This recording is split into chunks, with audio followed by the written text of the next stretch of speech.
Honorable Chancellor Dr. S.V. Bujumdar sir, Pro Chancellor Dr. Vidya Eravdekar madam, Vice Chancellor Dr. Rajini Gupte madam, and our Minister Honorable Nitin Gadkari ji, along with the students, faculty members, staff members, alumni of Symbiosis, and all the other guests who have joined today for today's session of the Golden Jubilee Lecture Series by Honorable Minister Nitin Gadkari ji. I welcome all of you for this session. I am Dr. Ramakrishnan Raman. I am the Dean of the Faculty of Management of Symbiosis International Deemed University and the Director of SIBM Pune, one of the premier B schools of this country. I'll be the host for today's session. Golden Jubilee Lecture Series is the brainchild of our Pro-Chancellor, Dr. Vidya Eravdekar. When we were planning to celebrate the Golden Jubilee Lecture Series, Golden Jubilee Year of Symbiosis, this was an idea which was planted by Dr. Vidya Eravdekar madam. She thought, why can't we go and celebrate it in a different way by inviting stalwarts from the corporates and thought leaders like Sri Nitin Gadkari ji, who can address all our faculty members, staff members, and students, and also the alumni of Symbiosis. So that's how we started the Symbiosis Golden Jubilee Lecture Series. Without any further ado, may I now request Dr. Vidya Eravdekar, Pro-Chancellor, Symbiosis International Deemed University, to kindly deliver her welcome address. Over to you, madam. Namaskar, sir. Honorable Chancellor of this university, Dr. S.V. Muzumdar, sir. Our Vice Chancellor, Dr. Rajini Gupte. Dr. Raman, Dean, Faculty of Management. And of course, our very beloved Sri Nitin Gadkari ji, who we consider him as a part of the Symbiosis family. Sir, this is the Golden Jubilee year of Symbiosis. You know that Dr. Muzumdar sir established Symbiosis in 1971. And in this year, we have just entered our Golden Jubilee celebrations. But because of COVID, we could not celebrate it physically on campus. And therefore, we had this wonderful idea that why not have this Golden Jubilee lecture series by eminent people like you. We have heard you on several occasions at Symbiosis. I still remember the first time when you addressed all our students on making of the expressway. जो ये expressway है बॉम्बे और पूना के बीच में, और हम लोग काफी वहां पे ट्रैवल करते हैं, और जब जब हम ट्रैवल करते हैं तो नितिन गडकरी जी की हमें याद आती है, क्योंकि this was his dream that he brought into reality. तो उसके ऊपर सर ने हमारे एमबीए स्टूडेंट्स को लेक्चर दिया था, और इतना अच्छा लेक्चर था कि जैसे एक मैनेजमेंट का प्रोफेसर पढ़ा रहा है, ऐसे हमारे स्टूडेंट्स को भी लगा और हमें सबको लगा. तो सर की जो भाषा है और सर जैसे बोलते हैं, तो जैसे एक प्रोफेसर जैसे होते हैं. तो सर, आप जब कभी पॉलिटिकल डिस्कोर्स से आप बाहर पढ़ोगे तो जरूर सिम्बायोसिस में, और सिम्बायोसिस नागपुर कैंपस जो आपका ही है और आपकी वजह से हमने वहां पे बनवाया, वहां पे प्लीज आप पढ़ाने के लिए आइए एज अ प्रोफेसर. बट आज का जो विषय है वो भी बहुत इम्पोर्टेंट है, आत्मनिर्भर भारत, और इसकी चर्चा तो काफी होती है. प्राइम मिनिस्टर मोदी जी ने ये स्लोगन दिया है, लेकिन जो नितिन गडकरी जी इस विषय पे बोलते हैं, काफी सारे वीडियोस यूट्यूब पे है, लेकिन जितनी बार वो बोले उतना अच्छा है, क्योंकि हर बार कुछ नया वो बताते हैं. तो नितिन गडकरी जी के लिए ये 3 ई जो शब्द है, environment, ecology and energy, are very very close to his heart, and I hope that he covers these 3 words in his speech today. जैसे बायो सीएनजी के बारे में जो वो बात करते हैं, या वेस्ट मैनेजमेंट के बारे में जो बात करते हैं, और सिर्फ बात नहीं करते, वो एक्चुअली उन्होंने सारे ये प्रोजेक्ट्स इंप्लीमेंट किए हैं. और जो फिगर्स और स्टैटिस्टिक्स सर कोट करते हैं, वो पता नहीं कोई इकोनॉमिक्स का प्रोफेसर भी नहीं कभी कोट करेगा. तो सर, मैं आपको वेलकम करती हूँ और एक बार सिम्बायोसिस में. ये संस्था तो आपकी ही है. नागपुर के कैंपस के बारे में मुझे लगता है कि ये देश में सबसे अच्छा कैंपस हमारा बन गया है वहां पे. और आज आप वर्चुअली बात करेंगे हमारे स्टूडेंट्स के साथ, और एक क्वेश्चन आंसर सेशन भी हमने रखा है जहां पे you will be answering questions of our students. So without taking much time, sir, I once again welcome you to the Symbiosis Golden Jubilee lecture series, and I'm sure this talk will add one more, aspirational value to our students, because आप सिर्फ ये theory और वो statistics नहीं coat करते, लेकिन students को ऐसे इंस्पायर करते हो कि स्टूडेंट्स को लगे कि हम स्टार्टअप्स करें या हमारी कंपनियां खोले. तो इस बारे में भी आप उनसे बात करिए. or thank you very much again for joining this lecture series. Thank you so much, ma'am, for that welcome address. In fact, Honorable Minister, sir, I'd like to tell you that we have a program on innovation and entrepreneurship. And you are one of the lectures that's available on YouTube is a mandate during the induction of all these students. We make them watch of how innovatively you have made things happen at Nagpur. So this is just for your information, sir. It's one of the masterpiece that we show during our induction for all our MBA Innovation Entrepreneurship students of how to be thinking outside the box.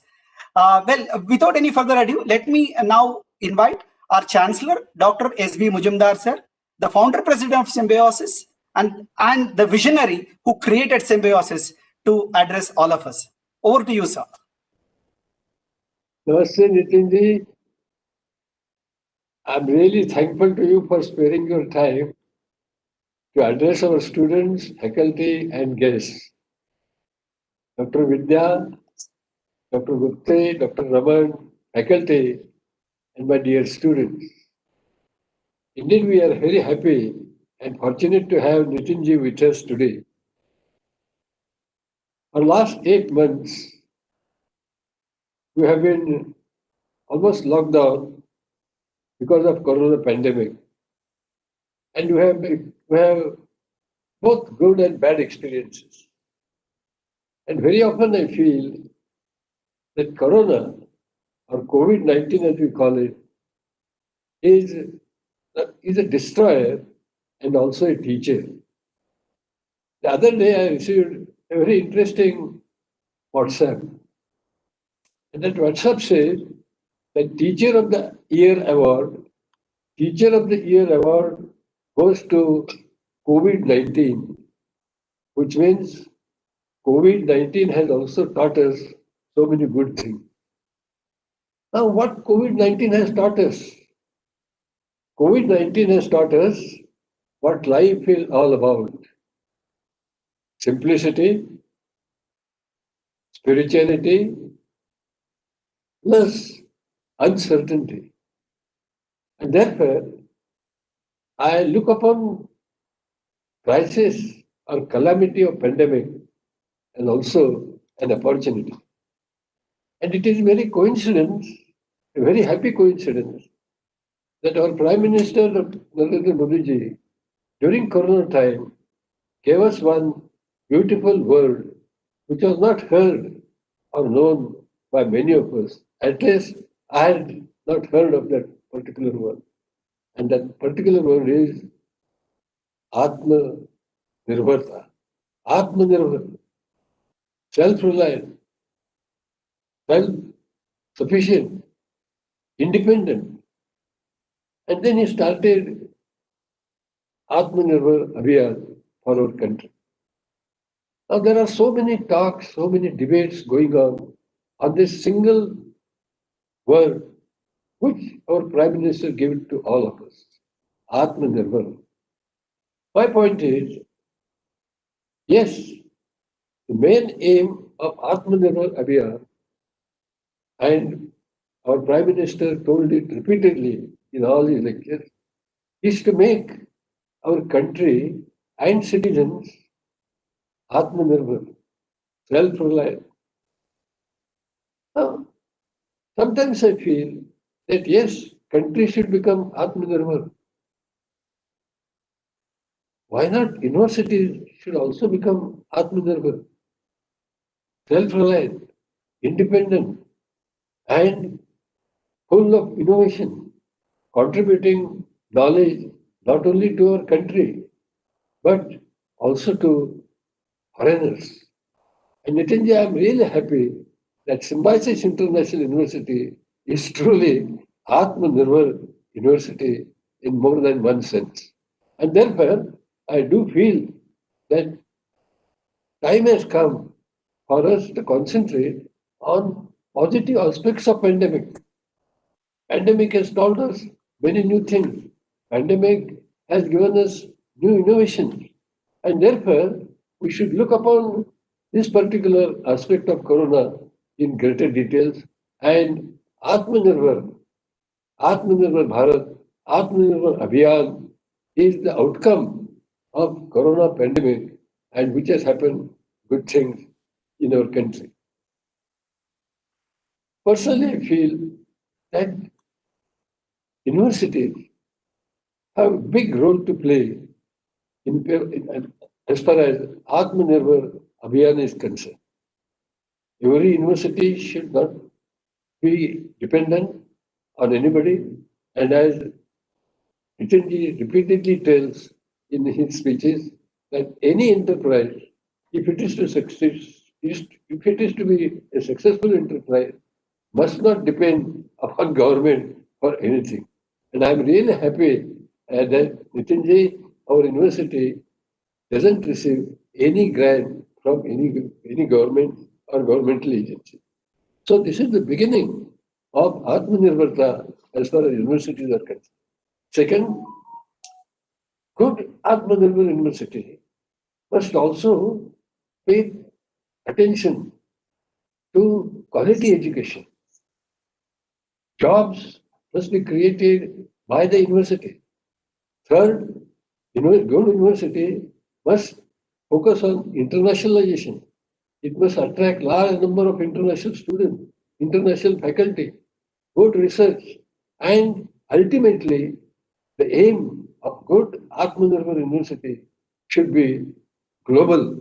As Damanji says, we should travel from local to global, and therefore every university worth its name must become global university, international university of great reputation, and the stage should come when, as was the case with Nalanda and Takshashila, we must attract foreign scholars, foreign students to our country to know our country's ancient culture, history, achievements, and whatnot. And therefore, Atmanirbhar concept should not be restricted only to elimination of poverty, yes, insolvency, yes. But apart from that, every institution, like university, even citizen, should become Atmanirbhar. And therefore, there are many, the world is like a kaleidoscope. Once you turn it, it gets a different meaning. It gets a different color. And as far as I'm concerned, Nitinji, I'm concentrating on various aspects of Atmanirbhar Abhiyan to apply to our university so that a day will come when our university will become one of the top universities of the world. Nitinji, I'm really happy that you are here during 50th Golden Jubilee year of Symbiosis. It was when I was working as professor of botany in 1971 that we started Symbiosis for the welfare of foreign students studying in colleges and various institutions. I'm really happy that over the last 50 years, we have produced large number of foreign students who have gone back to their countries and occupying positions in their respective countries and serving their people. Some have become ministers, some have become industrialists, some have become professors, and that is how this university is known not only in our country but even in different foreign countries, especially Afro Asian countries. I do feel that we are really proud to say that Symbiosis has reached its own mark of quality during these last 50 years. And I'm really happy that Nitinji, our favorite family member of Symbiosis, is here to bless us, support us, and inspire us, ignite us with new brilliant ideas and innovation. With these few words, Nitinji, once again I welcome you and thank you very much for coming over here. God bless you. Thank you. Thank you, sir. Thank you for setting the tone for today's session on Atmanirbhar Bharat. I would like to inform the minister today that we have more than 4,000 plus students, faculty, staff who joined this session via the YouTube as well as the WebEx platform here, sir. Allow me to give a short introduction. All of us know you for various projects that you have taken. So I'll possibly take a minute to give a short kind of introduction to you so that it becomes a formal aspect as for this session. Sri Nitin Gadkari ji is the Honorable Minister for Road Transport and Highways and Minister for Micro, Small and Medium Enterprises, Government of India. All of us know about this for sure. But let me introduce him in some other context. An innovator, an accountable public representative, a great orator, one who gives impetus to progress, a fast-track decision maker, a visionary on a mission. That's Sri Nitin Gadkari ji, who is the minister who's going to address today on Atmanirbhar Bharat. Sir, that's a short possible introduction that I could have given to you. Thank you so much for taking out time to address all of us. Over to you for the session today on Atmanirbhar Bharat. Thank you. Symbiosis international university के vice chancellor doctor SB Mujumdar, vice chancellor doctor Rajani Gupte, pro chancellor doctor Vidya Yerawdekar, doctor Raman और इस कार्यक्रम में सहभागी हुए सभी मेरे प्राध्यापक, विद्यार्थी मित्र और विशेष रूप से सुनने वाले सभी अतिथिगण, भाई और बहनों, सबसे पहले मैं सिम्बोसिस इंटरनेशनल यूनिवर्सिटी को गोल्डन जुबली के उपलक्ष्य में बहुत बहुत शुभकामनाएं और शुभेच्छाएं देता हूं। सिम्बोसिस इंटरनेशनल यूनिवर्सिटी ये विजन डॉक्टर मुजुमदार, जिन्होंने अपने जीवन में अपना पूरा जीवन शिक्षा क्षेत्र के लिए समर्पित किया और अपने विजन के अनुरूप एक शून्य से उन्होंने सिम्बोसिस इंटरनेशनल यूनिवर्सिटी और इतने बड़े प्रमाण पर शिक्षा क्षेत्र में इतना बड़ा कार्य खड़ा किया। मुझे लगता है कि अपने देश में एक अनूठा ऐसा कार्य है। ये यूनिवर्सिटी में आने वाले स्टूडेंट्स वर्ल्ड में से अनेक देशों में से आते हैं।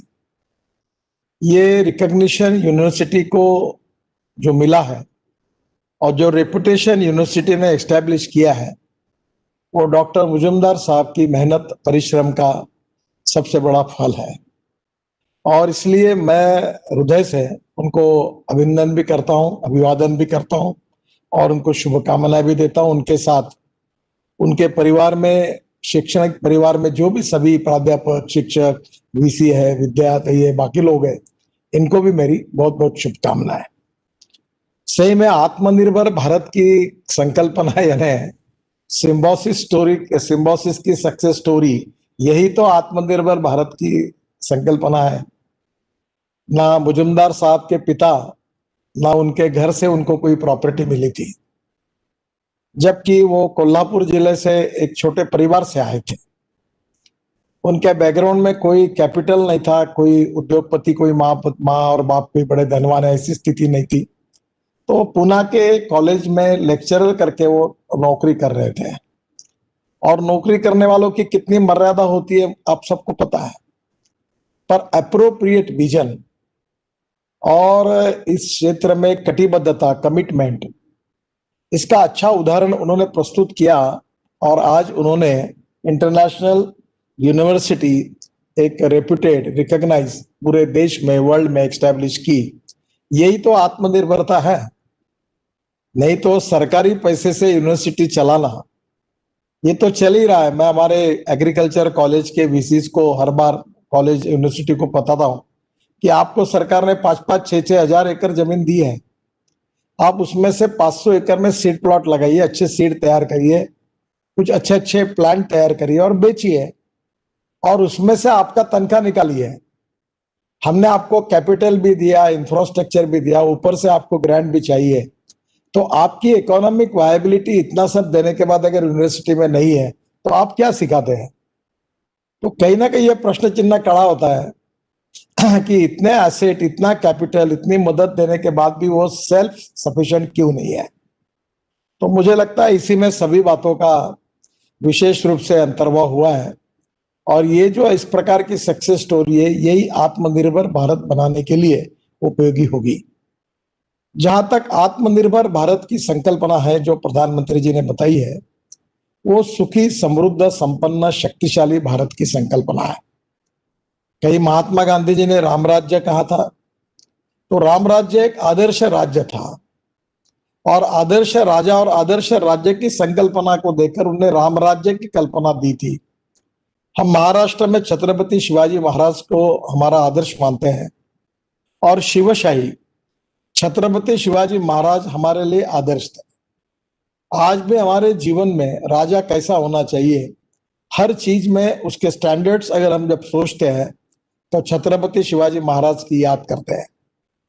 यशवंत, कीर्तिवंत, सामर्थ्यवंत, जाणता राजा, निश्चयाचा महामेरू, बहुत जनासी आधारू, अखंड स्थितीचा निर्धारू, श्रीमंत योगी, ऐसा जिनका वर्णन किया गया है वो राजा शिव छत्रपति, ये हमारे आदर्श है।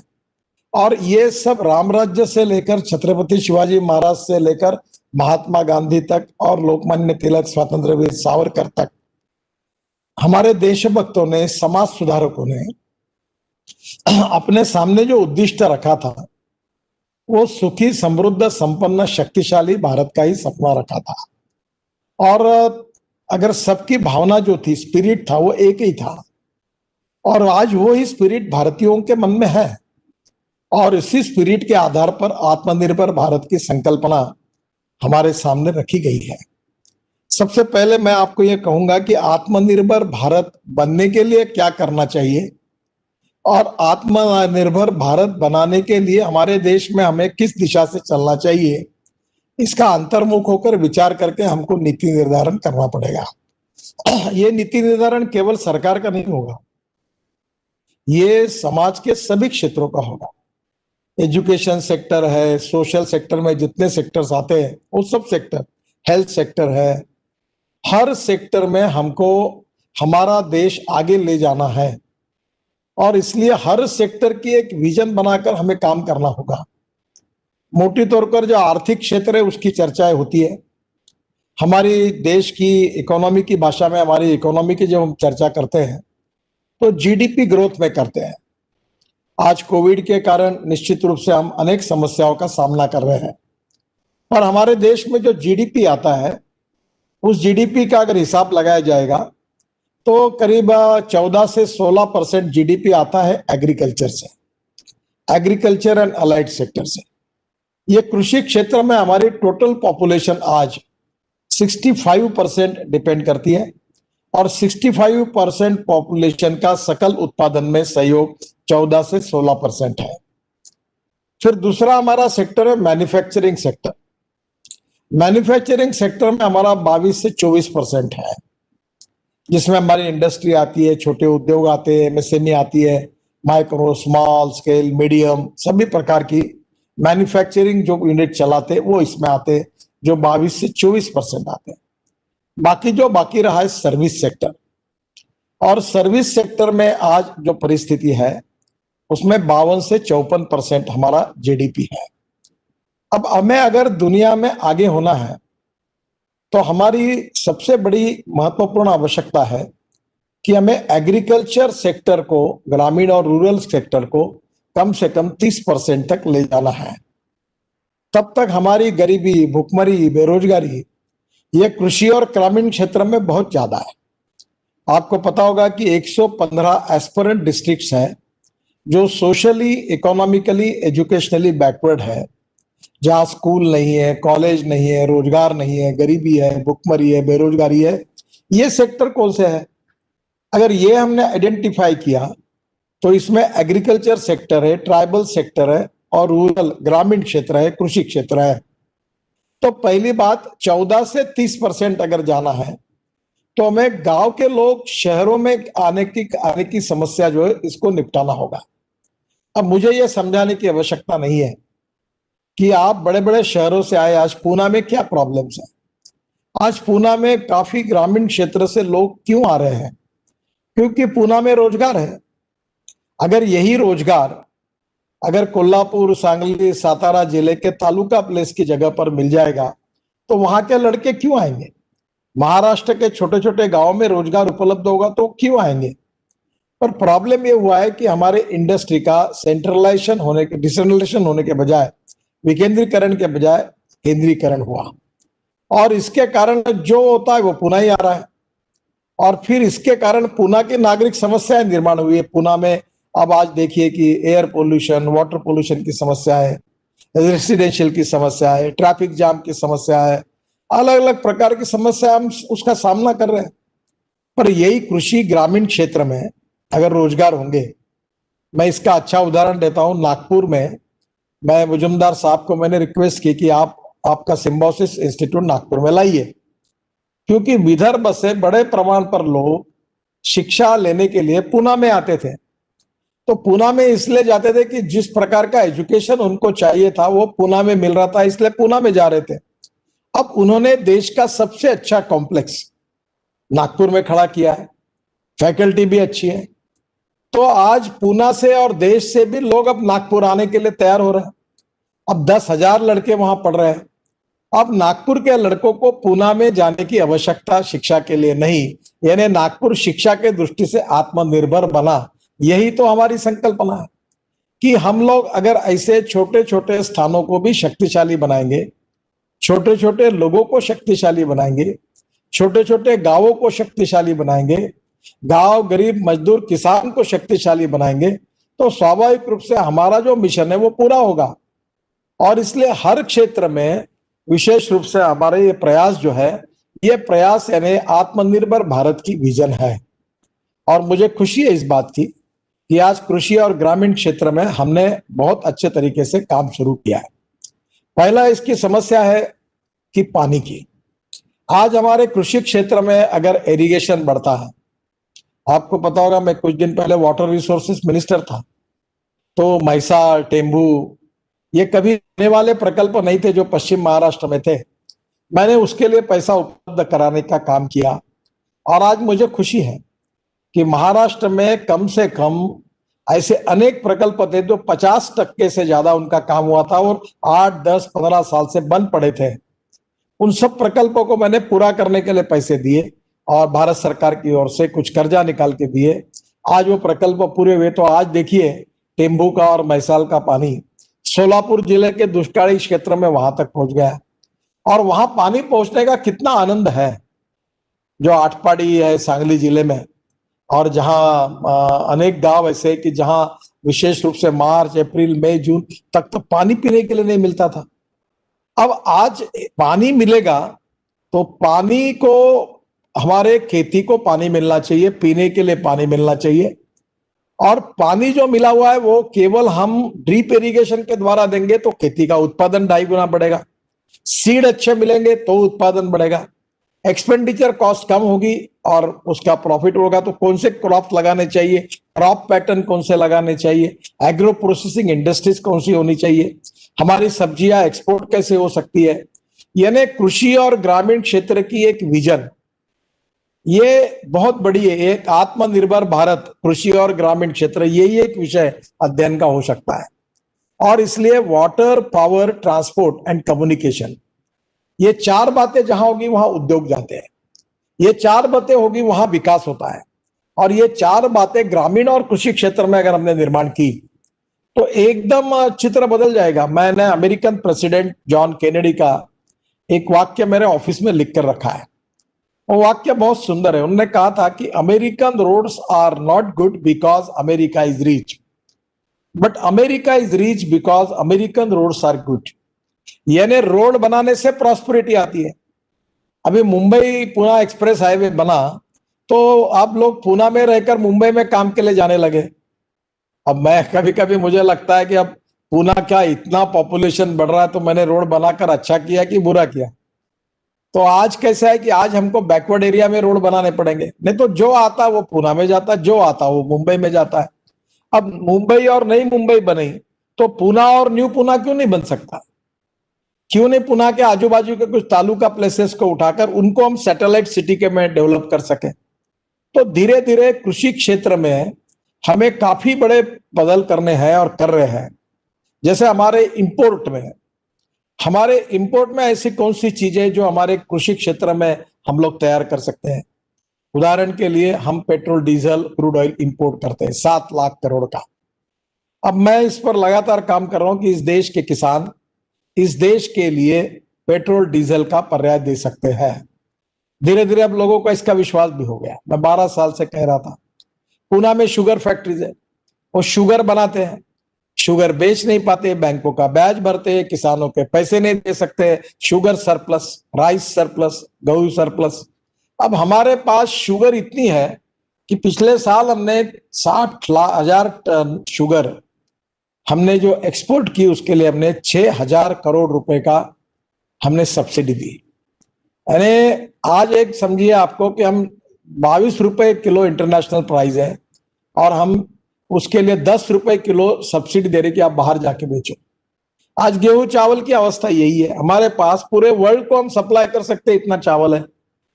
अब हमने इसलिए नीति अपनाई है कि हम शुगर के बजाय शुगर केन जूस से इथेनॉल बनाएंगे। फिर बीएवी मोलाइसेस आता था, वो 4%, अब हम उसमें और 3.5% कन्वर्शन शुगर में करके बीएवी मोलाइसेस तैयार करेंगे ताकि शुगर कम होगी, उससे इथेनॉल बनेगा। फिर हमने ये तय किया कि कॉर्न से और राइस से भी इथेनॉल बनेगा। अब ये सब देने के बाद कृषि और ग्रामीण क्षेत्र में आज हमने प्रयास किया तो कम से कम देश में 1000 इंडस्ट्रीज केवल इथेनॉल की हम चला सकते हैं। इतनी वायबिलिटी है क्योंकि ये शॉर्टेज है। आज भी पेट्रोल में हम 10% इथेनॉल नहीं डाल सकते। तो जो सरप्लस है वो ज्यादा बढ़ाने में तो नुकसान होगा, ये तो कोई भी समझ सकता है। जो इंपोर्ट हो रहा है उसका ऑप्शन अगर हमने दिया, import substitute, cost effective, pollution free और इंडिजिनस, तो इकोनॉमी सुधरेगी। अभी हम लोग हवाई जहाज का ईंधन भी इथेनॉल से बना सकते हैं। पूना में ही प्राज वाले हैं, उन्होंने सक्सेसफुली बनाया, 16 देशों में उसको मान्यता मिली है। हम लोग बायोप्लास्टिक, बायोडिग्रेडेबल प्लास्टिक इथेनॉल से बना सकते हैं। हमारे हवाई जहाज हम इथेनॉल के साथ ईंधन बनाकर चला सकते हैं। अब हम लोग पेट्रोलियम के अनेक प्रोडक्ट इथेनॉल से बना सकते हैं। और इतना ही नहीं तो ब्राजील, यूएसए और कनाडा में पेट्रोल पंप पर चॉइस है। ये सभी मर्सिडीज से लेकर बीएमडब्ल्यू तक ऑल ब्रांड्स जो है, जो ब्राजील, कनाडा और यूएसए में है, वही हमारे देश में है। वहां पेट्रोल पंप पे लिखा है आइदर 100% पेट्रोल और 100% इथेनॉल। तो हम लोग ये पेट्रोल क्यों इंपोर्ट कर रहे हैं, ये पोल्यूशन क्यों बढ़ा रहे हैं? इसके बजाय अगर हम इथेनॉल की इकोनॉमी अगर 3 लाख करोड़ की, 2 लाख करोड़ की बनाएंगे तो हमारे गांवों में कम से कम 50 लाख ग्रामीण क्षेत्र के युवाओं को रोजगार मिलेगा। हम प्लास्टिक करके हमारा इन्वायरमेंट खराब कर रहे हैं। अभी प्लास्टिक मैंने लाया था ब्राजील से, वो बायोडिग्रेडेबल प्लास्टिक इथेनॉल से बना हुआ है। वो फेंकने के बाद 78 आवर में मिट्टी हो जाती है। तो ऐसी बहुत सी चीजें हैं जिसका उपयोग ग्रामीण क्षेत्र में करने से ग्रामीण क्षेत्र में हम रोजगार निर्माण कर सकते हैं, ग्रामीण क्षेत्र की ग्रोथ रेट को बढ़ा सकते हैं, ग्रामीण क्षेत्र में एग्रो प्रोसेसिंग इंडस्ट्रीज की शुरुआत कर सकते हैं, हैंडलूम, हैंडीक्राफ्ट, विलेज इंडस्ट्री ये बढ़ा सकते हैं। अब आपको बताओगा कि हमारे यहाँ डेनिम बनाते हैं हम खादी ग्रामों में, और यूएसए में एक अमेरिकन कंपनी है लिवाइस करके, वो हमारा डेनिम खादी का लेते हैं। अब खादी डेनिम की महिलाओं की जूते चप्पल बनाई और लोगों के जूते बनाए। अब जो हमारे बनारस का जो सिल्क है, शालू बनता था, उसकी जूती चप्पल के बनी है। अब हमारे यहाँ जो हमारा मधुबनी पेंटिंग है बिहार का, उसके जूते चप्पल बने और वो अब मार्केट में आए हैं। तो innovation, entrepreneurship, science, technology, research, skilled and successful practices, इसको हम नॉलेज कहते हैं। और यही conversion of knowledge into wealth हमारे देश का भविष्य है। ये नॉलेज जो है ये उद्योग क्षेत्र में, कृषि क्षेत्र में, हैंडलूम हैंडीक्राफ्ट्स में, रूरल इंडस्ट्री में, ट्राइबल सेक्टर में, अलग अलग प्रकार की इसके हजारों लाखों प्रोजेक्ट इकोनॉमी के लिए वायबल है, खड़े हो सकते हैं। अब वहां अगर लोगों के पास इंडस्ट्री आएगी, एग्रो प्रोसेसिंग इंडस्ट्री आएगी, तो उनका उत्पादन बढ़ेगा। उत्पादन बढ़ेगा, उनका पर कैपिटा इनकम बढ़ेगा, तो सिम्बायोसिस अपनी ब्रांच खोलेगा क्योंकि वो फी देने के लायक बनेंगे, परचेसिंग पावर बढ़ेगी तो दुकानें खुलेंगी, यूनिवर्सिटी खुलेगी, कॉलेज खुलेंगे, हॉस्पिटल खुलेंगे, क्योंकि लोगों के पास पैसा तो चाहिए देने के लिए। तो एक बार इकोनॉमी, पैसा ये कहीं रुकता नहीं, वो रोल होते रहता है। तो इसलिए सबसे इंपॉर्टेंट चीज जो मुझे लगती है कि कृषि और ग्रामीण क्षेत्र में अगले 25-30 साल का विचार करते हुए एक विजन पे हमको काम करना होगा। और यही विषय ये बहुत लंबा है क्योंकि मुझे समय के अनुसार इतना, यही मेरे रुचि का विषय पर मैं उससे ज्यादा समय नहीं बोल पाऊंगा। मैं आपको इतना ही मैंने आपको कहूंगा कि अब विलेज इंडस्ट्री का टर्नओवर 80,000 करोड़ है। और अमेजोन का परसों एक कार्यक्रम हुआ था कुछ दिन पहले, तो अमेजोन ने हिंदुस्तान के एमएसएमई और विलेज इंडस्ट्री में से 70,000 करोड़ का माल एक्सपोर्ट किया है। तो हमारे देश में लेबर कॉस्ट है, स्किल, मैन पावर है, टेक्नोलॉजी है, क्वालिटी है, अवेलेबल रॉ मटेरियल है। तो वर्ल्ड के मार्केट में हम कॉम्पिटिटिव कैसे बने, हम अच्छी क्वालिटी कैसे तैयार करें और कृषि और ग्रामीण क्षेत्र में कैसे करें। तो इसकी एक विजन अगर बनाएंगे, तो मैंने ये तय किया है कि मैं, हमारे विभाग की ओर से हमने ये टारगेट तय किया 2 साल के अंदर ये जो विलेज इंडस्ट्री का टर्नओवर 80,000 करोड़ है, ये हम लोग 5 लाख करोड़ लेके जाएंगे। अब ये 5 लाख करोड़ लेके जाएंगे, ये टर्नओवर में मत जाइए। जब 80,000 करोड़ का टर्नओवर हुआ तो कितने लोगों को रोजगार मिला, कितना ग्रोथ रेट बढ़ा, और जब 5 लाख करोड़ का टर्नओवर होगा तो कितने लोगों को मिलेगा। और ये 5 लाख करने के लिए बायोफ्यूल है, इथेनॉल है, बायोडीजल है, बायो सीएनजी है, सोलर पावर हम डाल सकते हैं, विंड पावर डाल सकते हैं, ऑर्गेनिक फार्मिंग कर सकते हैं, एग्रो प्रोसेसिंग इंडस्ट्रीज कर सकते हैं, फ्रूट, फ्लावर्स, जाम बना सकते हैं, हम राइस से इथेनॉल बना सकते हैं। There are hundreds of ideas. और ये एक अलग विषय कि जिससे ग्रामीण भारत सुखी समृद्ध संपन्न बनेगा। जब ग्रामीण भारत सुखी समृद्ध संपन्न बनेगा तो ही आत्मनिर्भर भारत बनेगा। और इसलिए आत्मनिर्भर भारत बनाने की संकल्पना की पहली प्रायोरिटी यही है। यही महात्मा गांधी कह रहे थे, यही दीनदयाल उपाध्याय कह रहे थे। महात्मा गांधी कह रहे थे, we need maximum production with the involvement of maximum number of persons. ज्यादा से ज्यादा लोगों के सहभाग से ज्यादा उत्पादन बढ़ाना, यही उनकी सोच थी।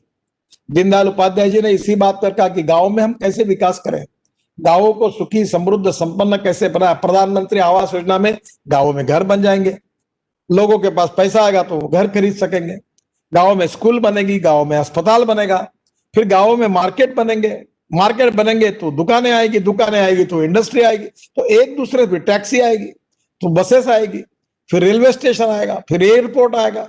अब 100 एयरपोर्ट का काम हो तो ग्रामीण क्षेत्र में एयरपोर्ट आएगा। तो क्या होता है कि ये जो विकास होता है, ये एक करने से मल्टीप्लाई होता है। और ये मल्टीप्लाई करते समय हमारी पहली प्राथमिकता आत्मनिर्भर भारत में कृषि, ग्रामीण और वनवासी क्षेत्र है। अभी 3 दिन पहले मैं हमारे यहाँ ताड़ोबा में गया था। अब हमारे पास वहां, Nagpur is a tiger capital. अब हमारे पास नागपुर से नजदीक 2.5 से 3 घंटे के अंतर पर 350 टाइगर है।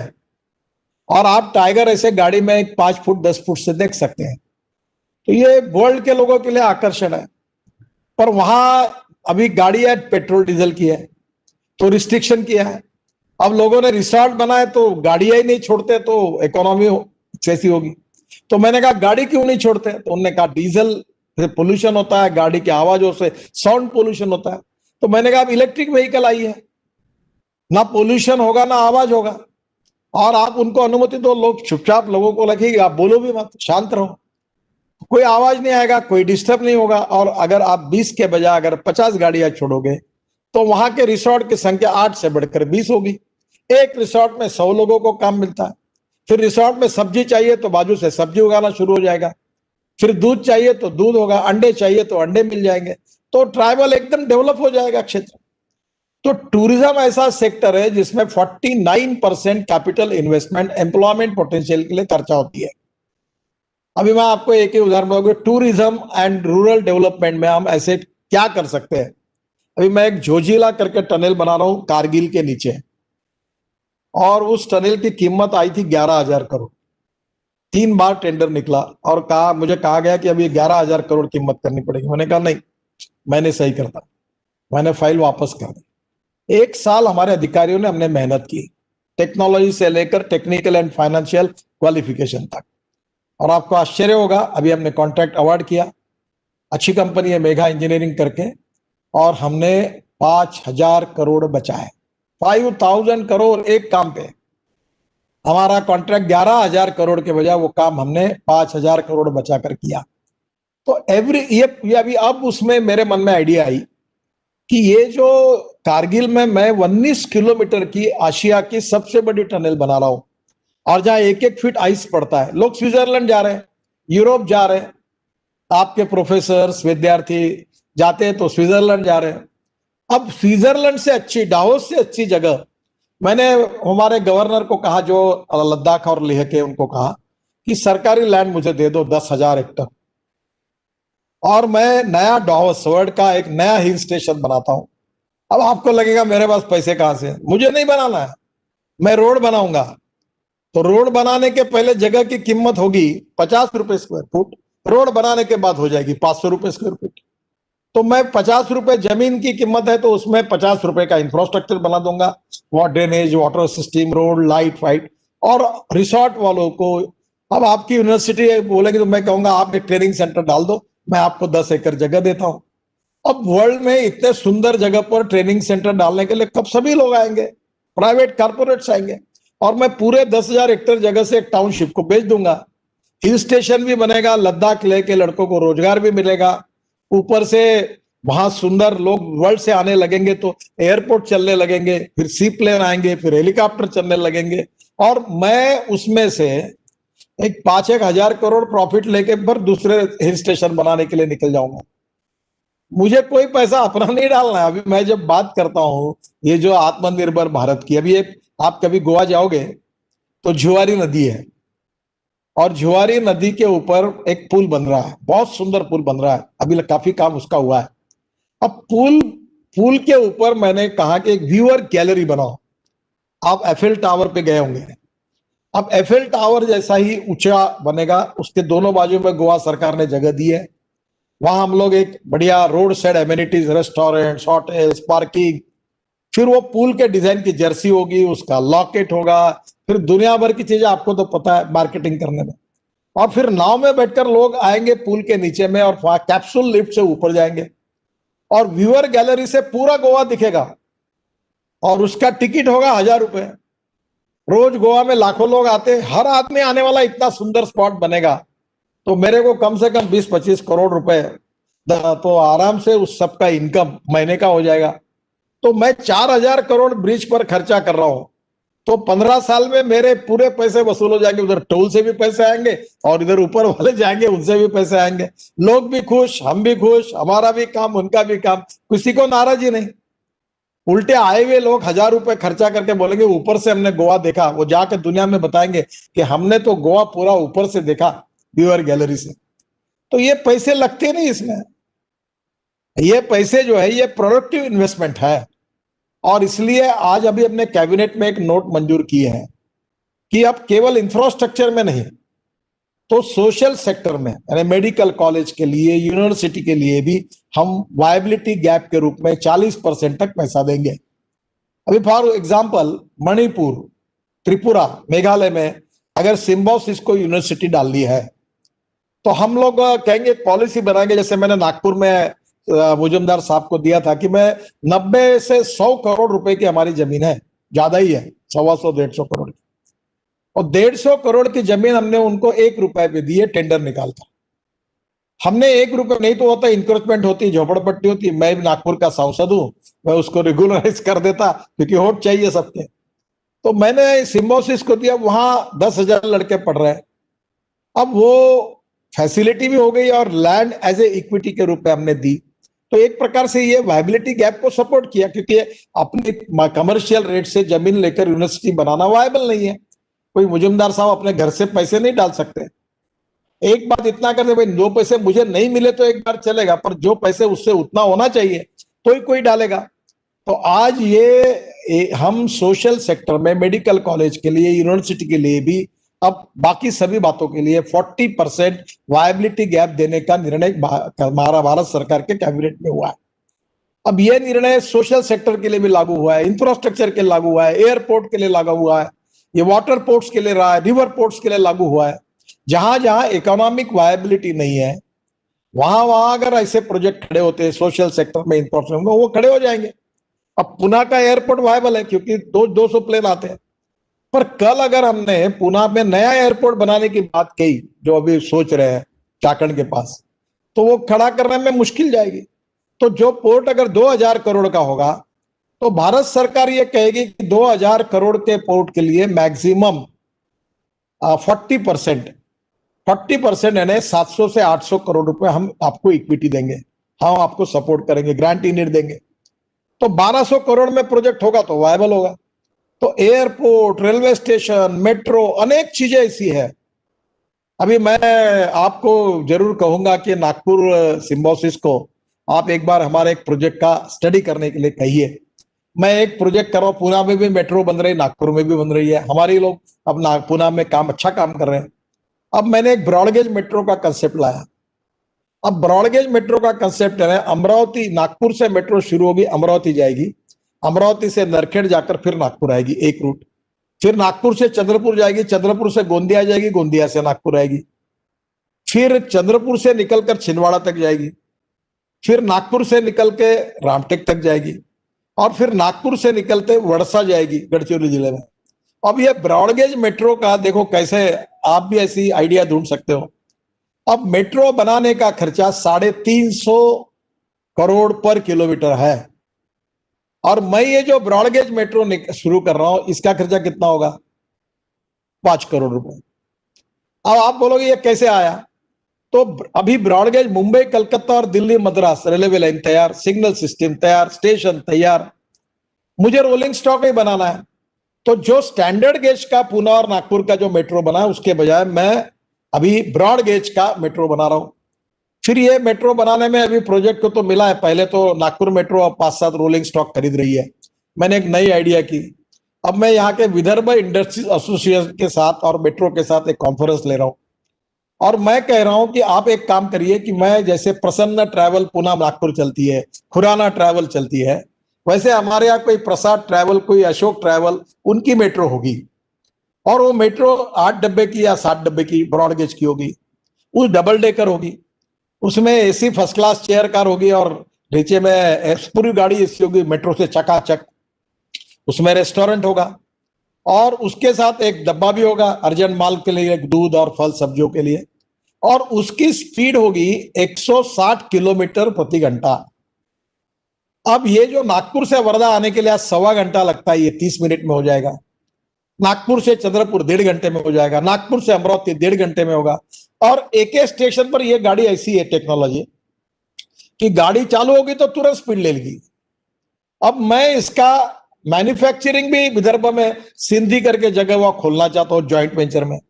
तो मैंने मेट्रो को कहा कि जगह तुम्हारी होगी और इंफ्रास्ट्रक्चर और बाकी दूसरे का होगा, और वर्ल्ड की बेस्ट कंपनी टेक्नोलॉजी आएगी, और ब्रॉडगेज मेट्रो का रोलिंग स्टॉक यहां बनेगा। रोलिंग स्टॉक बनेगा तो एंसिलरी डेवलप होगी, और पुणे, नागपुर, मुंबई की सब वही बनेंगे, तो यहाँ कम से कम 1000 एंसिलरी इंडस्ट्री चलेगी। फिर ये जो मेट्रो चलेगी इसमें लड़कियां एयर होस्टेस जैसा काम करेगी, फिर उसमें आपको जैसे हवाई जहाज में घड़ी मिलती है और कुछ वैसे वो चीजें वाली भी वापस बेचने के लिए आएंगे, ताकि ये प्राइवेट मेट्रो होगी। टिकट मेट्रो तो नागपुर मेट्रो तय करेगा, इलेक्ट्रिसिटी पर चल रहा है, कॉस्ट इफेक्टिव है, पोल्यूशन नहीं है, कंफर्ट ज्यादा है, समय की बचत है। तो आज पुणे से कोल्हापुर, पुणे से सोलापुर, पुणे से अहमदनगर, पुणे से लोनावाला, ये अगर ब्रॉडगेज मेट्रो शुरू होगी तो रोड से जाने की आवश्यकता ही नहीं पड़ेगी, और ये 5 करोड़ रुपए पर किलोमीटर का है। तो मेरा सुझाव यही है कि आज नई नई टेक्नोलॉजी का उपयोग करके इंफ्रास्ट्रक्चर में भी हम ये कर सकते हैं। एक बात इंपॉर्टेंट है, जो बात के लिए मैं आपके अनुरोध करूंगा कि आत्मनिर्भर भारत के आप 50 सब सेक्टर बनाइए। एग्रीकल्चर, रूरल, ट्राइबल को आत्मनिर्भर बनाने के लिए क्या करना, MSME, small scale industries, micro small, handloom, handicraft, khadi, ग्रामोद्योग, इसके लिए क्या करना, फिर रूरल इकोनॉमी में क्या करना, फिर इंडस्ट्री में क्या करना। इसका सिंपल उपाय एक है कि हमारे देश का इंपोर्ट कितना है और कौन से फील्ड का है, और वो इंपोर्ट जो है वो इंपोर्ट के बजाय हम लोग एक्सपोर्ट करने की स्थिति में कैसे जा सकते हैं। जैसे आज आपको कंप्यूटर हार्डवेयर में हमारे आने वाले 10-15 साल में 25 लाख करोड़ का इंपोर्ट होगा। मोबाइल फोन, लैपटॉप, सब हमारे पास काफी पार्ट्स बाहर से आ रहे हैं। अब यहां ये शुरू हो जाएगा make in India, made in India, और क्वालिटी अच्छी होगी, चीज सस्ती भी होगी। जो चाइना में हो सकता है वो भारत में क्यों नहीं हो सकता। अभी मैंने बीच में जो ऑटोमोबाइल सेक्टर वालों को कहा कि तुम चाइना से लाए स्पेयर पार्ट लाना बंद करो, हम और रिकमेंड करूंगा कि इनकी ड्यूटी बढ़ा दो। अब आप जितनी कार बना रहे हो उसके 100% पार्ट्स इंडिया में बनाओ। पूना में हमारे फिरोदिया जी, अभय फिरोदिया जी मर्सिडीज का इंजन बना रहे। अब हमारे भारतीय उद्योगों में हमारे व्यक्ति मर्सिडीज का इंजन, जो सबसे अच्छी गाड़ी है, बनाकर मर्सिडीज को दे रहे, तो हम वो इंजन वो बना सकते हैं, तो हम क्यों नहीं बना सकते? हमारे देश में लोग, हमारे में कैपेबिलिटी है। और इसलिए हम इंपोर्ट करने वाली इकोनॉमी नहीं, हम एक्सपोर्ट करने वाली इकोनॉमी बनेंगे, तो ही भारत आत्मनिर्भर बनेगा। तो आपको ये अध्ययन करना पड़ेगा कि हमारे देश में इंपोर्ट कहाँ का हो रहा है। अगरबत्ती काड़ियां इंपोर्ट हो रही थी 4,000 करोड़ की, क्या हम अगरबत्ती बनाने के लायक नहीं है क्या? हमने ड्यूटी बढ़ाई। चाइना के बहुत लोग मेरे नाम से बहुत चिल्लाते हैं। अब हमारे यहाँ अगरबत्तियां बनना शुरू हुआ तो बोले बांबू नहीं है। तो अगरबत्ती में बांबू की 380 स्पेसीज है चाइना में, हमारे देश में 180 है, 170 ही है। फिर मैंने कहा अगरबत्ती वाला बांबू किसानों को लगाने के लिए दो। अब मुझे बताइए, कल मक्कुर का एक लड़का मुझे मिला, उसने 10 करोड़ का बांबू बीड जिले से बल्लारपुर पेपर मिल को सप्लाई किया। आज हमारे देश में हर न्यूज़पेपर आप देखो बाहर से आ रहा है, उसकी न्यूज प्रिंट का पेपर हिंदुस्तान का नहीं है। आप सुबह उठकर जितने पेपर पढ़ते हैं वो सब पेपर बाहर से आता है। अगर हमारे किसानों ने अगर बांबू लगाया और 4,200 रुपए टन से वो बांबू लेता है और बल्लारपुर पेपर मिल को सप्लाई करता है, तो एक किसान 1 एकड़ में 2 लाख रुपए की कमाई कर सकता है। हमारे यहाँ पाशा पटेल करके हमारे कार्यकर्ता है, मैंने उनको आग्रह किया, उन्होंने अभी मराठवाड़ा में लातूर जिले में बांबू लगाया बहुत बड़े प्रमाण। अब बांबू की नर्सरी शुरू की। अब बांबू से कपड़ा बनता है, बांबू से अचार बनता है, बांबू से फर्नीचर बनता है, दुनिया भर की चीजें, एक बांबू की बड़ी इकोनॉमी बन सकती है। अगर आज आप दिल्ली जाएंगे तो ताज मानसिंह होटल में एक मचान करके नया रेस्टोरेंट बना हुआ है, फर्स्ट फ्लोर पर, अगली जाने के बाद काउंटर के बाजू में। आप वो पूरा रेस्टोरेंट बांबू से इंटीरियर किया है उसका। अगर बांबू का इंटीरियर करने का काम शुरू हुआ तो बांबू किसान लगाएगा, तो पूना में जो वो लगाता है वो गन्ना ही लगा रहा है। अब गन्ने में 1 लाख रुपए एकड़ में मिलते तो बांबू में 2 लाख रुपए मिल सकता है। जो शॉर्टेज है वो हम बनाए, वो चीज तैयार करें। इसलिए क्रॉप का हमारा जो क्रॉप का जो पैटर्न है वो हमको बदलना पड़ेगा। अब कॉर्न लगाते तो एमएसपी 1,700 रुपए की और हम कॉर्न 1,000 रुपए में बेचते, खूब कॉर्न सरप्लस हो गया, राइस सरप्लस हो गया। इंटरनेशनल प्राइस और मार्केट प्राइस की तुलना में हमारी प्राइस एमएसपी ज्यादा हो गई। तो सरकार भी, कौन सी भी सरकार कितना खरीद सकेगी? तो हमें जो इंपोर्ट कर रहे हैं ऐसी चीजों का हिंदुस्तान में हम बनाएं, पहले हमारी रिक्वायरमेंट पूरी करें और फिर एक्सपोर्ट करने की शुरुआत करें। इस एक बात से हिंदुस्तान आत्मनिर्भर यानी अपना 60-70% पूरा हो जाएगा। अब एक बात मैं आपको कहूंगा कि मैं, विद्यादाई ने मुझे एक यूनिवर्सिटी के सेमिनार में बुलाया था और जो प्राइवेट डीम यूनिवर्सिटी थी उनमें मैं गया था। तब मैंने उनको पूछा, उन्होंने मुझे जो स्टैटिस्टिक बताया वो मुझे बड़ा अच्छा नहीं लगा। उन्होंने कहा कि वर्ल्ड में से जो लोग डीम यूनिवर्सिटी, प्राइवेट यूनिवर्सिटी में जा रहे हैं, उनके परसेंटेज में उनकी हिंदुस्तान की प्रायोरिटी कितनी है, ये लड़के कहाँ कहाँ जा रहे हैं। तो जो आंकड़ा उन्होंने मुझे बताया वो देखकर मुझे अच्छा नहीं लगा। आज भी वर्ल्ड के लोगों के लिए, एजुकेशन के लिए, हेल्थ सर्विसेज के लिए क्या हिंदुस्तान डेस्टिनी नहीं बन सकता? एक समय पूरे अरब कंट्रीज से मुंबई में हम आते थे, सफेद कपड़े पहने हुए लोग दिखते थे क्योंकि मुंबई के हॉस्पिटल में यही आते थे। हमारे डेंटल क्लिनिक्स हम 5 लाख निकाल सकते हैं देश में, इतनी जरूरत है। टेक्नोलॉजी है, उसमें अच्छे अच्छे डॉक्टर है, उनको बहुत प्रैक्टिस चल सकती है। मैं 2-3 बार डेंटिस्ट के पास गया तो उसने 1.5 लाख का बिल किया मेरा, प्राइवेट डॉक्टर, बहुत कम है। अभी वेटरनरी हॉस्पिटल खोलेंगे तो अभी हमने 2 लीटर की, वो चितले साहब ने किया है सांगली में, हमारे अभी हुआ है अभी हमारी वेटरनरी यूनिवर्सिटी में, कि 2 लीटर की देशी गाय को साहीवाल और गिर जो ब्राजील में है उसका सीमेंस लाकर हमने इंजेक्ट किया। तो इसकी जो माँ थी जिसका सीमेंस लाया है वो 50 लीटर वाली होगी तो 25 लीटर की गोरी होगी, और 25 लीटर की गोरी होगी तो अभी टेक्नोलॉजी आई कि गोरी ही होगी, 99% गोरा नहीं होगा। और हर गाय अगर हमारी देशी नस्ल की 25 लीटर देने वाली होगी तो लोग गाय को क्यों बेचेंगे? और अभी तो रेमंड वालों ने किया है सुंदर काम, वो तो पूरा लीवर भी ट्रांसप्लांट कर रहे हैं। और ये इतना, पूरी हमारी गाय की पूरी जनरेशन बदल जाएंगी। और एक गाय अगर 25 लीटर वाली बनेंगी और हम हमारे यहीं अगर वो सब उसका घास बनाएंगे तो हमारे इतना मिल्क होगा कि पूरी गांव की इकोनॉमी बदल जाएगी। तो मेरा कहने का उद्देश्य यही है कि इंपोर्ट को कम करना, एक्सपोर्ट को बढ़ाना।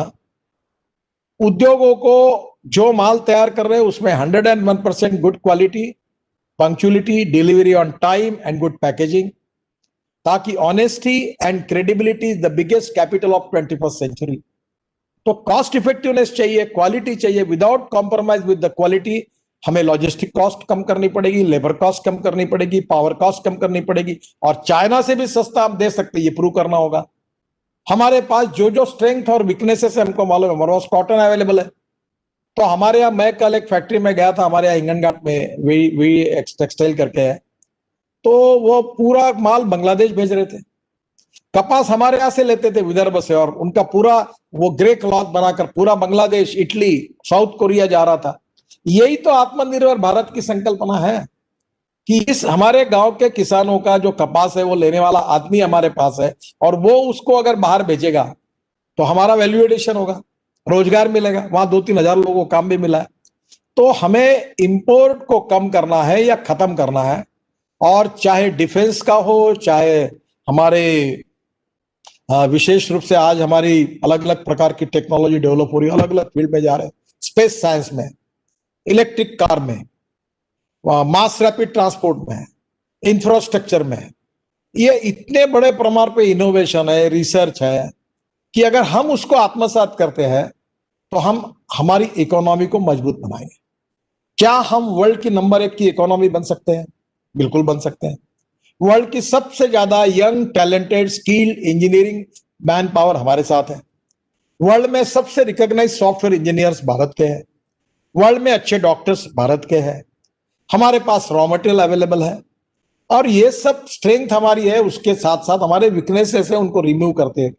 हमारे एक्सपोर्ट को बढ़ाकर इंपोर्ट को कम करके हम इकोनॉमी को मजबूत बनाकर रोजगार का निर्माण करेंगे, तो गरीबी, भुखमरी, बेरोजगारी दूर हो जाएगी, पर कैपिटा इनकम बढ़ेगा, और समतोल विकास होगा, सोशल इकोनॉमिक इक्वेलिटी भी आएगी, और हम एकदम समृद्ध, संपन्न, शक्तिशाली नंबर 1 की ग्लोबल इकोनॉमी बनेंगे। तो यही तो हमारा सपना है।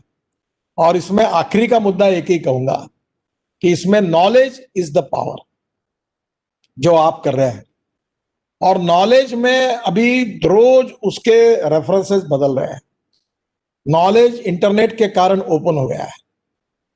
अब आप नॉलेज में, एक अमेरिका में छोटी सी बात तो आपको 1 सेकंड में आपको भी समझ जाएगी। तो अब नॉलेज के आधार पर हमारे देश में हम दुनिया से ज्ञान लेंगे या दुनिया को ज्ञान देंगे। तो we need to improve the quality of education of international standards and parameters. क्या अमेरिका में वहां के लड़के लड़कियों को ऐसा लगे कि मुझे अगर सीखना है तो इंडिया में जाना चाहिए, मुझे अगर कुछ जाना, स्किल और ट्रेनिंग, इंजीनियरिंग कॉलेज जाना, आईआईटी जाना है तो इंडिया में जाना चाहिए? क्या इतना क्वालिटी, इतना स्टैंडर्ड्स हम मेंटेन कर सकते हैं क्या? जब सभी क्षेत्र में ये होगा तो नेचुरली कोई जरूरत ही नहीं है, तो नेचुरल ग्रोथ से हम आगे निकल जाएंगे। तो हम जहां जहां काम कर रहे हैं वहां, जहां जहां हम काम करना चाहते हैं वहां, और जहां जहां हमको भविष्य की पॉलिसी बनाकर इस दृष्टि से आगे जाकर टारगेट पक्का करके जाना है, वहां हमको सब क्षेत्र में एक एप्रोप्रिएट विजन को लेकर हमें एक बदलाव की स्थिति निर्माण करनी पड़ेगी। सोशो इकोनॉमिक ट्रांसफॉर्मेशन उसका नेचुरल रिजल्ट होगा। पर एक बात जरूर है जो मैं कहूंगा कि भारतीय संस्कृति, इतिहास और विरासत, ये हमारी स्ट्रेंथ है। Value based education system, value based family system, मूल्याधिष्ठित जीवन पद्धति हमारी स्ट्रेंथ है। तो ज्ञान, विज्ञान, तंत्र विज्ञान, इनोवेशन, एंटरप्रेन्योरशिप, साइंस, टेक्नोलॉजी के साथ मूल्याधिष्ठित जीवन पद्धति, परिवार पद्धति, ये भी सिखाने की आवश्यकता है। छत्रपति शिवाजी महाराज हो, रामायण महाभारत हो, भगवान गौतम बुद्ध हो, बाबा साहेब अम्बेडकर हो, लोकमान्य तिलक हो, आखिर इन सब बातों में उनके जीवन की जो वैल्यूज थी, उनका जो विचार था, हम अच्छे साइंटिस्ट भी है, और उसके साथ साथ भारतीय मूल्यों के आधार पर हमारी जीवन पद्धति भी है, और दोनों का समन्वय मिलकर हम आगे जाएंगे तो सही अर्थ में हमारा उचित विकास होगा। भौतिक प्रगति हो जाएगी, गाड़ियां आएगी, मर्सिडीज गाड़ी आएगी, बंगले बन जाएंगे, पर रोज रात को सब लोग पार्टियां बना बनाकर पीकर सो जाएंगे, तो उस हिंदुस्तान की समृद्ध और संपन्नता का क्या उपयोग होगा? तो एक तरफ हमें निश्चित रूप से एंटरटेनमेंट भी चाहिए, हमें मॉडर्न एटीट्यूड लेकर भी आगे जाना है, but modern attitude it doesn't mean that western attitude. आधुनिकीकरण और पाश्चात्यकरण में फर्क है। तो आधुनिकीकरण भी करें और मूल्याधिष्ठित जीवन पद्धति भी रखे और ज्ञान विज्ञान तंत्र विज्ञान innovation entrepreneurship science technology research को भी आत्मसात करें और उसके आधार पर वर्ल्ड का सभी दृष्टि से, जैसे छत्रपति शिवाजी महाराज को हम आदर्श राजा कहते हैं, शिवशाही को आदर्श राज्य कहते हैं, उसी प्रकार का हमारा एक सुखी समृद्ध संपन्न शक्तिशाली भय भूख आतंक और भ्रष्टाचार से मुक्त अंतर्गत और बाह्य सुरक्षा, इसमें हम इतने ताकतवान बने डिफेंस में। हमें हमारे देश का विस्तार करने के लिए नहीं ताकतवान बनना है, क्योंकि हमें इसलिए ताकतवान बनना है कि सामर्थ्यवान व्यक्ति ही शांति और अहिंसा प्रस्थापित कर सकता है। दुर्बल व्यक्ति ने कितना भी कहा तो भी कोई नहीं सुनता। हमें धर्म का रक्षण करने के लिए, दुर्बलों का रक्षण करने के लिए जो भगवत गीता में भगवान श्री कृष्ण ने कहा है, उसके लिए हमें शक्ति चाहिए। और ऐसे भारत का निर्माण, आत्मनिर्भर भारत का निर्माण करना, ये हमारे इस पीढ़ी का एक मिशन भी है। मुझे याद है हमारे दत्तोपंत ठेंगड़ी जी एक बहुत बड़े थिंकर थे। वो कहते थे every politician thinks about next election and every socio economic reformer जो नेशनल रिकंस्ट्रक्शन करते हैं, they thinks from century to century. तो आने वाला ये जो शतक है, इसमें हिंदुस्तान को इस दिशा में ले जाने की जिम्मेदारी हर स्टेक होल्डर की है। अपने अपने क्षेत्र में इसी दृष्टि से हिंदुस्तान को आगे ले जाने के लिए जब कोशिश होगी तो ही परिणाम निकलेंगे। थेम्बे थेम्बे तड़े साथे। हर व्यक्ति के प्रयासों से ये आत्मनिर्भर भारत की संकल्पना पूरी होगी और उसमें आप जैसी संस्थाओं का भी योगदान बहुत बड़ा है। शिक्षा क्षेत्र में आपने बहुत बड़ा काम किया है और यही भी आत्मनिर्भर भारत की दिशा में हमारा एक जाने का मार्ग भी है। इसलिए मैं मुजुमदार जी को और आप सबको गोल्डन जुबिली के उपलक्ष्य में बहुत बहुत अभिनंदन भी करता हूं, धन्यवाद भी देता हूं। और मैं तो राजनीतिज्ञ हूं, मुझे इतना टाइम भी नहीं मिलता, पर आपको आत्मनिर्भर भारत की ब्लूप्रिंट विजन, मैंने कहा इसमें से अनेक क्षेत्र अब छूटे हुए हैं। जितने जितने क्षेत्र आपको जैसे कहते हैं ना, आंखें लगाने के बाद जहां तक आपकी नजर जा रही है, उन सब क्षेत्रों तक आत्मनिर्भरता के मिशन को लेकर पूरा करने के लिए हम क्या करें, उसकी एक विजन बनाने का काम आप जैसे विद्वान और यूनिवर्सिटी के लोग करेंगे। शायद कुछ क्षेत्रों तक भी करेंगे तो भी वो देश के लिए एक नई विजन हो सकती है। मैं आपको बहुत बहुत धन्यवाद देता हूँ। मुजुमदार साहब जी को भी, उनका डॉक्टर साहब का अभिनंदन और शुभेच्छाएं देता हूँ। उनका स्वास्थ्य अच्छा है। आप कोविड की लड़ाई भी हम जीतेंगे, इकोनॉमिक वॉर भी जीतेंगे। हमें पॉजिटिविटी को बढ़ाना है, आत्मविश्वास को बढ़ाना है। आत्मविश्वास और अहंकार दो शब्दों के बीच में अंतर बहुत कम है। हमने अहंकारी तो नहीं रहना चाहिए, पर आत्मविश्वासी जरूर रहना चाहिए। मुझे लगता है कि कोविड-19 इस पर भी हम जीतेंगे और इकोनॉमिक वॉर भी जीतेंगे। और जैसे अटल बिहारी वाजपेयी जी ने कहा था कि कदम से कदम मिलाकर चलना होगा, और हमारे एक कवि ने कहा था कि हम होंगे कामयाब, और दूसरी एक कविता थी, कोशिश करने वालों की कभी हार नहीं होती। तो मुझे लगता है ये तीनों कविताएं हमारी भविष्य की दिशा देने वाली है और इसके लिए मैं आप सब लोगों को बहुत बहुत शुभेच्छाएं देता हूं। धन्यवाद, नमस्कार। Thank you so much, sir. If it was here at Lavely campus, you would have got a standing ovation for this session that you delivered now. I would say it was pearls of wisdom on Atmanirbhar Bharat, with the plethora of examples that you have quoted of how this can happen. Hats off to you and the projects that you have actually implemented in real time. There are people who actually, create strategies, but you are one among them who not only create but implement and show to the world that what can be done in an innovative fashion. So thank you so much for this. Sir, आपके पास समय होगा sir एक दो questions लेने के लिए हमारा students से? One or two will be okay, sir? Thank you so much. Yeah. I would like to give the first question to Abhinav Bansal. He is a student of Symbiosis Institute of Business Management from Bangalore. Abhinav. A very good afternoon, Nitin sir. It's an absolute honor to be interacting with you today. So my question was that given the future of transportation is electric, as developed countries have already exhibited, so this will require mass production of batteries in India also, which could substitute our oil imports. So sir, what is government's plan in this respect? And how can domestic players make the most of this opportunity? थोड़ा elaborate करें, मैं सुन नहीं पाया बराबर. Sir, मैं एक बार I'll tell what he is asking, sir, if it is okay. Given that future of transportation is electric, as developed countries have already exhibited it, this will require mass production of batteries, which will substitute oil imports. What is the government's plan with respect to that, and how can domestic players make the most of this opportunity? That is his question, sir. Sir ऐसा है कि electric car, electric bus, electric bike, everything is now available. और मैं आपको मेरे घर का उदाहरण बताता हूं कि मेरे घर पर मैंने अभी एक एसयूवी लॉन्च की थी इलेक्ट्रिक की, तो मैंने खरीदी की. तो मेरे लड़के ने जब वो देखा उसका खर्चा, तो वो कह रहा था कि एक गाड़ी पर हमारा 70 से 80 हजार रुपए महीने में खर्चा होता है हमारी शुगर फैक्ट्री में. तो उसने कहा कि 10 गाड़ी उसने लीज पर ले ली और उसका 44-45 हजार रुपए है, और हमारा टोटल खर्चा 25 हजार रुपए महीने का सेविंग शुरू हो गया. तो पुणे में आपको मालूम है कि ये बस चलती है पुणे और मुंबई में, तो एक डीजल बस की खर्चा पुणे बेस्ड का मुंबई का 115 रुपए प्रति किलोमीटर है, और पुणे में भी वो 100 रुपए होगा. और इलेक्ट्रिक बस का खर्चा 50 रुपए पर किलोमीटर है. पर इलेक्ट्रिक बस की कीमत अभी 2 करोड़ है और डीजल बस की कीमत 50-60 है. तो भी वो कैपिटल कॉस्ट वो देने के बाद भी वो 50 रुपए लीटर पर ऑपरेट 50 रुपए किलोमीटर पर ऑपरेटर चलाने के लिए तैयार है.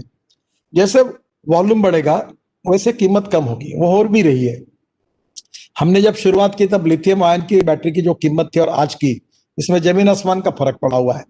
पर हम केवल लिथियम आयन बैटरी पे नहीं, हम सोडियम आयन बैटरी पे भी लोग काम कर रहे हैं और बहुत रिसर्च कर रहे हैं, और इसमें धीरे धीरे ऑप्शन भी मिल जाएगा, हमको इंपोर्ट करने की आवश्यकता नहीं पड़ेगी.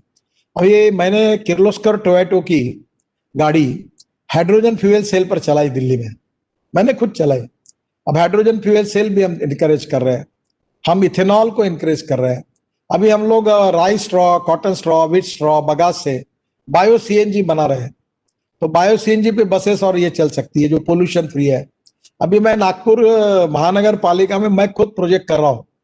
ये जो आपका सिम्बायोसिस यूनिवर्सिटी है उसके बाजू में हमारा एक प्लांट है जहां हम लोग टॉयलेट का पानी, जो गंदा पानी शहर का आता है, वो हम लोग इलेक्ट्रिसिटी बोर्ड को, महाराष्ट्र सरकार को बेचते हैं. महानगर पालिका की तरफ से 325 करोड़ रुपए हमको पानी बेच के मिलता है, रॉयल्टी, टॉयलेट का पानी. अब उसमें से मिथेन निकालकर CO2 अलग करके बायो सीएनजी बनाने का मेरा सपना था. बहुत कोशिश की, जिनके पास वो बायोडाइजेस्टर थे प्राइवेट वाले, उनकी भी आर्थिक स्थिति नहीं थी. तो आखिर मैंने खुद 25 करोड़ रुपए मैं डालकर अपना प्रयोग कर रहा हूं, और अभी 2 महीने में गैस मिल जाएगा 40 टन पर डे, और वो सक्सेस हो गया.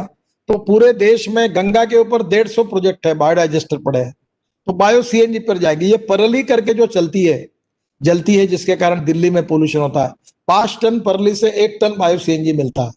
ये पुणे में संतोष गोंदड़ेकर IIT, ऐसे 3-4 लड़के, शायद आपके जो पुणे में जो वेस्टर्नली बाईपास को वहां उस एरिया में मैं आया था, अब क्या तो उनके यहाँ गया था, उन्होंने बायोमास से बायो सीएनजी बनाया सक्सेसफुली. तो अब इथेनॉल है, बायोफ्यूल है, एविएशन फ्यूल उसमें बन सकती है. तो सब फ्रंट पर हम काम कर रहे हैं, और मास रैपिड ट्रांसपोर्ट में ट्रॉली बसेस ला रहे हैं. और बस क्या होगी कि इलेक्ट्रिक पे चलेगी. तो 85 रुपए का पेट्रोल, 70 रुपए का डीजल इक्वल टू 5 रुपए की बिजली, 5-7 रुपए की. अब ये ट्रॉली बस में, तो इलेक्ट्रिक बस में टिकट रेट 40% कम हो सकते हैं, पोल्यूशन कम हो सकता है. अब बाइक भी, अभी मैंने बजाज की इलेक्ट्रिक बाइक लॉन्च की, TVS की बाइक लॉन्च की, इलेक्ट्रिक ऑटो रिक्शा लॉन्च की. एक बात जरूर है कि वॉल्यूम कम होने के कारण कॉस्ट थोड़ी ज्यादा है, और लॉन्ग टर्म पर वो पुराता है, फिर भी उसको लोग ले रहे हैं. और अभी मैं टू व्हीलर इलेक्ट्रिक को टैक्सी के लिए भी अनुमति दे रहा हूं.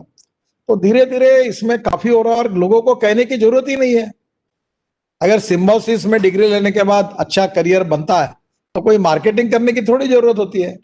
जो काम करते हैं उनको मार्केटिंग करने की जरूरत नहीं होती है. अगर मैं अच्छा काम करूंगा मेरे कॉन्स्टिट्यूंसी, तो मैं क्यों अपना बैनर लगाऊं, पोस्टर लगाऊं? मैं नहीं लगाता. मैं बोलता हूं मेरा काम अगर ठीक है तो मुझे वोट दो. तो धीरे धीरे अब ये इलेक्ट्रिक और ये इतना बढ़ रहा है कि आप 2 साल रुक जाइए, सिम्बायोसिस में ही आपके पार्किंग प्लेस पर इलेक्ट्रिक चार्जिंग स्टेशन होगा. सब प्रोफेसर VC से लेकर अपनी गाड़ियां इलेक्ट्रिक की लाएंगे और वही चार्जिंग हो जाएगा, और ये अच्छी गाड़ियां इसमें चलेगी. और सब जो ब्रांड आप यूज कर रहे हैं वो भी गाड़ी आपको मिल जाएगी। और ये नेचुरल प्रोसेस से स्थितियां बदल जाएगी। सरकार की पॉलिसी इनको सबको इंकरेज करने की है, जबरदस्ती कहीं नहीं है, नेचुरल चॉइस से हो जाएगा। और आप लिख लो मेरे से कि 2 साल के अंदर, मैंने जब ये पहली बार कह रहा था तो लोग यही बोलते थे बैटरी महंगी है, कैसे होगा। अब आपको पता है, मुझे मालूम नहीं, पर पूना कारपोरेशन ने भी 60, 70, 100, 150 बसेस इलेक्ट्रिक की खरीदी की है। अब आने वाले 3-4 साल में पूना की 100% बसेस पूरी इलेक्ट्रिक पर हो जाएगी, मुंबई की हो जाएगी।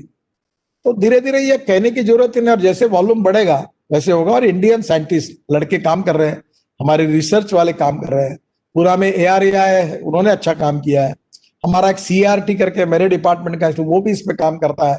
अभी LNG पर हमने बसेस और ट्रक लाकर वो कन्वर्ट कर रहे हैं, CNG पर ट्रक और बसेस कन्वर्ट कर रहे हैं। तो आने वाले समय में ट्रांसपोर्ट सेक्टर में बहुत रिवोल्यूशन होगा। सरकार पूरी तरह से import substitute, cost effective, pollution free और इंडिजिनियस, यही हमारी पॉलिसी है और हम सबको सपोर्ट कर रहे हैं। Thank you sir. अगला प्रश्न, possibly the last question, possibly of time sir, is from mister Manthan Pandya. ये हमारे Symbiosis centre of information technology है इंस्टीट्यूशन, उसमें से ये स्टूडेंट है sir. Manthan, are you there online? Yes, sir, I'm there. Very good afternoon, sir. So my question is, we often heard that free market is the future, and economists says a free market will help India to compete in global economy. Do you think imposing restrictions in the name of Atmanirbhar Bharat will seize the opportunity to compete in the global economy from India? And what are your views on this? The initial stage for Indian industry, we need more support. Actually, when you start any production of any items, naturally your cost is high. But where your number is increased, then it becomes cost effective. So presently we insisted to automobile industry that you should purchase everything from your vendors from India. So now that is the reason that they are now manufacturing all the items which the automobile industry was importing. And now it is economically viable, and day by day, by making volume, they are reducing the cost, not only cost, but now they are ready to export this material to the different countries. So this can be possible. For the reason we need to make more custom duty or taxes on import material. But some of the material which is we are not in position to manufacture, in that case we need to import that. But my humble suggestion to all the talented student of the university, that people like you should find out the solution, option for every import substitute. That is where your talent you can use, and you can use a good option for that, and you can start your own project for that, and that can be possible. Lot of Indians are doing excellent jobs, particularly our engineers who are in USA and particularly in the European countries. They have got a lot of good resources, and they are now ready to come to India to start their production here. So the technology is not a big thing, so it can be possible. It will take some time, but when we will actually decided to go on that path, then 100% we will achieve our goal.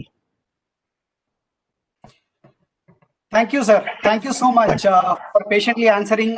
Formally, I would like to invite our Vice Chancellor, Dr. Rajini Gupte, Madam, to deliver the vote of thanks and conclude today's session.